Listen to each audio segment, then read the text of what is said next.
This is Dirt Track Speedway. Video highlights from Episode 4, May 24th, 2017, presented by Fast Shafts by Axle Exchange. They're not just fast, they're first. Get a hold of Pat Fagan and the crew, fastshafts.com. So coming up on tonight's show for us tonight, A-Main tonight, I've been talking and corresponding with a couple of sanctioning bodies, a couple of chassis builders about chassis safety.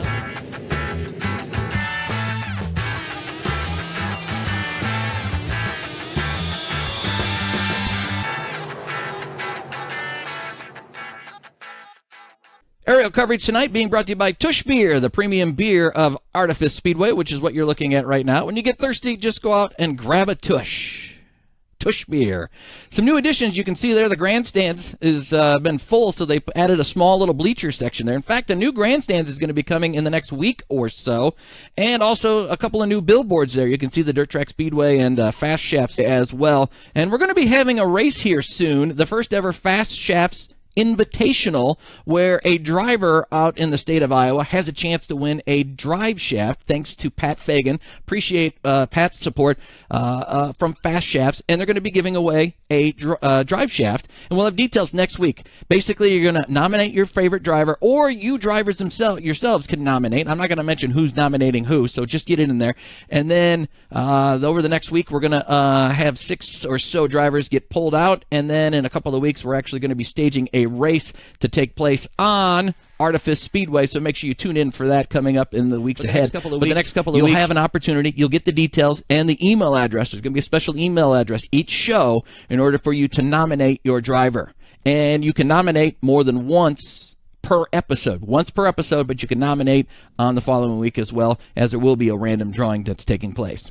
All right, so the A-Main conversation for tonight, I had been talking with, a couple of sanctioning bodies, USMTS and IMCA, about a couple of crashes that were pretty dramatic, I think. There was a Farley Speedway early on when Patrick Flanagan got T-boned, and then there was a late model crash down the front stretch at the Marshalltown Speedway that were pretty horrific if you watch them.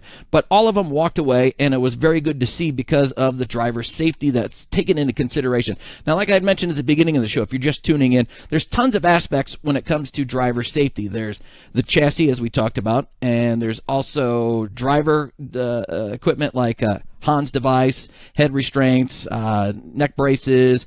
There's fire issues with driver suit and gloves and shoes. There's also collapsible steering wheels. There's all kinds of different things. You can go on and on and on, and you can't just have a 30-second conversation about each of those. So I'm trying to narrow it down a little bit. So because of those accidents, that got me thinking about driver safety when it comes to the chassis. Now, these are the cats that I talked to. Paul Shepard, he's a builder of a chassis. Paul Berger from B&B Chassis. Jason Purvis from Voodoo Chassis. And then from the United States Modified Touring Series, the Chief Tech Inspector, Darlo Mulder. And then the President of Operations, Brett Root from IMCA, took some time to talk to me. And I grabbed some of the highlights from the conversation that we were talking about. And every one of them that I talked to said that they took the safety aspect of it very, very seriously.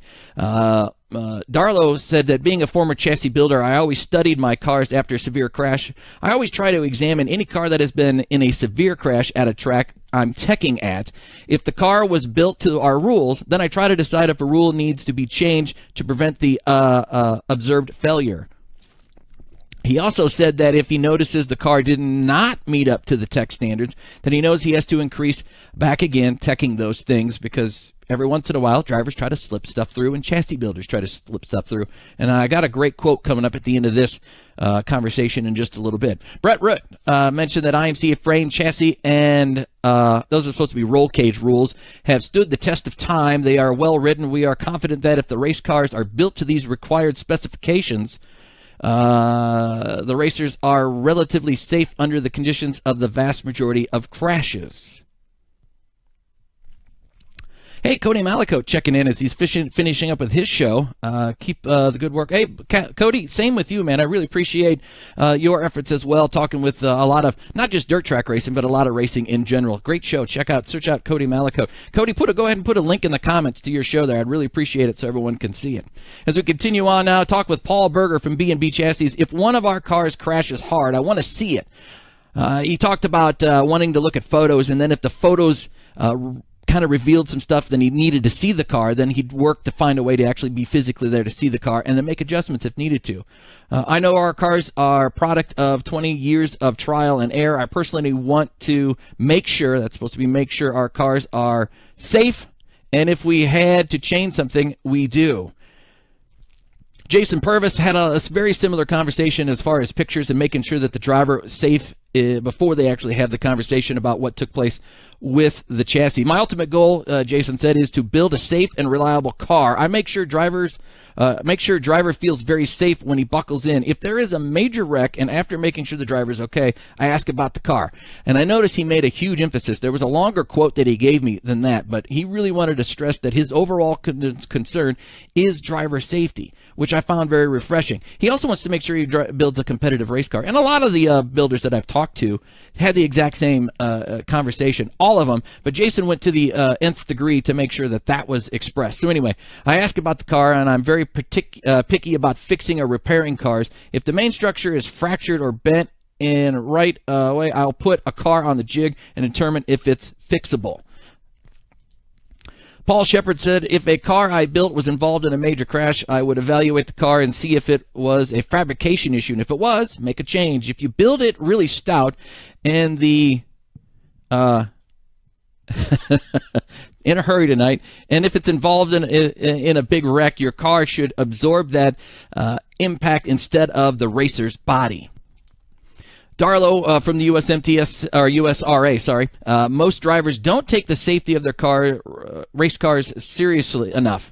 I feel there is a big part of my job is protecting them from themselves. And I've heard this actually from quite a few builders that I did talk to. I had a few that didn't want to be quoted, but that was one of the things that they expressed as well. I feel it is very important for a driver to know how their car is made.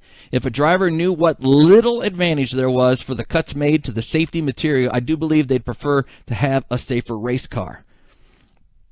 Jason Purvis said, I started building cars after I rolled a hobby stock and the main cage came down in my head.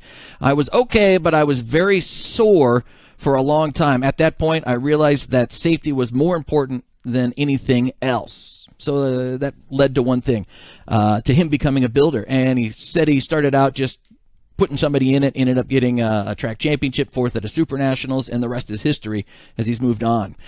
Brett Root talked about how they actually tech for the rules. There's a thickness of the roll bars that they use, the tubing, not only in the diameter but also the thickness of the material. And they use a sonic tester to inspect roll cages and the bar thicknesses and make sure they meet up with the requirements. It's very evident, he said, and this is a direct quote, that there are builders and racers willing to risk their safety by not following the guidelines.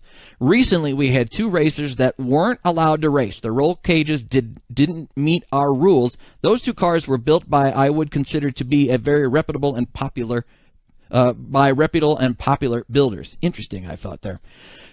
Paul Berger says people really need to do some research in the car builders and their track records on safety. Not necessarily about wins, but also about safety. Just because one guy is winning doesn't mean that it is a safe race car. Paul Shepard said a lot of young racers can't afford a new car. And I thought this was a very interesting thing, as we're always talking about trying to bring new drivers into the sport and new race teams to get excited so the sport can continue. And when you're a new driver, listen to what Paul Shepard said. And they go to a cheap, and I not mean as an inexpensive, I mean a cheap one. They don't know what they are looking for when buying one, whether it's straight, is it, the safety aspects of it, are there good welds on it? There's a lot of junk and unsafe race cars that are out there. Paul even said, if you're looking at getting a car and you're not familiar with it, reach out to him on Facebook, Paul Shepard, and he said he'd be glad to help out and educate you on that as well. And I thought that was a great gesture. Now, Paul's probably doing business things, but at the same time, he told me he wants to just make sure guys are safe, and gals as well are safe in the cars. And finally, Jason Purvis says, I have seen so many people, let me start over there. I have seen so many people do so many things that I cannot believe, from riveting fuel cell straps to not bolting bumpers. The biggest thing that drives me crazy is not running a collapse steering column. I could go on all night about safety stuff that I can't believe people do. So when you're out there and you're actually thinking about those aspects, and one of the other things, the seat compartment was another thing that a lot of the chassis builders that I did talked about, and again, I only have so much time in the element of the show, and they talked about there's some of them that'll cut a portion of it just so they can get it in, or so that drivers can get into it. And at that point, you're defeating the whole safety purpose. One chassis builder says that they drill holes in it to make it lighter. And he said that he'll fill them back up just because it's safety. Because once you start drilling holes in anything, the integrity of what that part is designed for suddenly becomes a tad bit weaker. And I can't remember who it was, but one of them says that they can't stand it when people drive or drill holes through the tubing because water can get in there and rust starts getting in there. And once again, water challenges the integrity of what that piece of equipment is there for. That is tonight's A-Main conversation. If you need more, my best suggestion is to reach out to your chassis builders. Also, the IMCA and USRA officials are very good to talk to about those as well. They want to make sure that you as a driver are safe. So if you have any questions, always reach out to either the sanctioning bodies or the chassis builder. And again, do your research. You can enjoy that as well. I want to thank everyone who tuned in for tonight's broadcast, episode 4 tonight of Dirt Track Speedway. Episode 5 will be coming up next Wednesday night. A week from tonight, we'll do it one more time. Get out and enjoy some dirt track racing. If you want to share something that you guys did over the race weekend, either fun with family and whatnot, tag me or Dirt Track Speedway, and we'll try to share it during the heat races. We'll filter through and pick out the best ones for the night. Or for the weekend for next Wednesday, 9 o'clock. For Fast Shafts Actual Exchange, Pat Fagan, thank you. My name is Bucky Dorr, and this has been Dirt Track Speedway.